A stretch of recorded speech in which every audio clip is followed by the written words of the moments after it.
Rono, Bea. Ayan guys, nag-abang na sila ng pagkain nila. Dali lang, mag-prepare muna tayo ha. Prepare muna si mama ng pagkain. Ito yung pagkain nila guys, pakbit. Pakbit ang aking papakain sa dalawang aso. Pero gupit-gupitin ko kasi mahaba yung okra, kalabasa.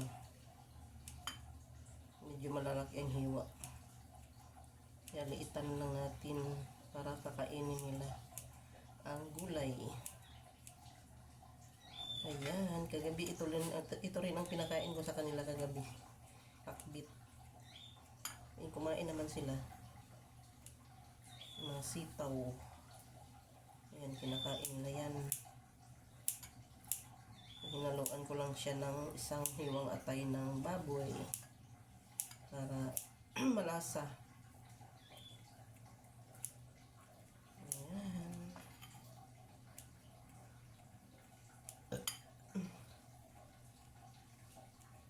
Kumakain naman pala sila ng gulay. Babiyang. Ito yung ulam niyang. Itong pagkain ninyo biya.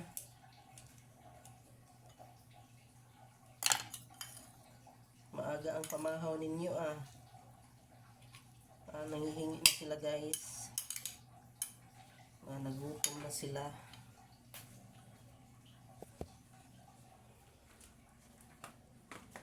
Dalhin ko sa labas at doon ko sila pakainin. Ayan sila. Naghihintay na kay gusto nang kumain ng agahan. Saglit lang. Bruno, saan ka ba? Bia.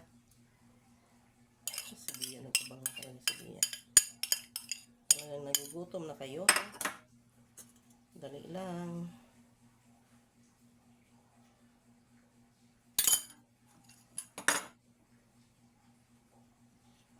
Dito kayo sa labas, dali. Agoy. Kung walang talon na ato kaya aroy. Dito kayo, dali.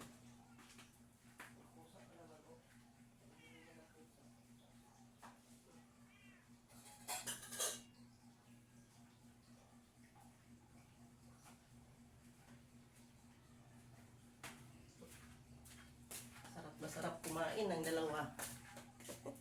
Thank you for watching guys. Bye. Paki-support ng aking video. Paki-panood naman ng aking ads. Thank you so much. God bless.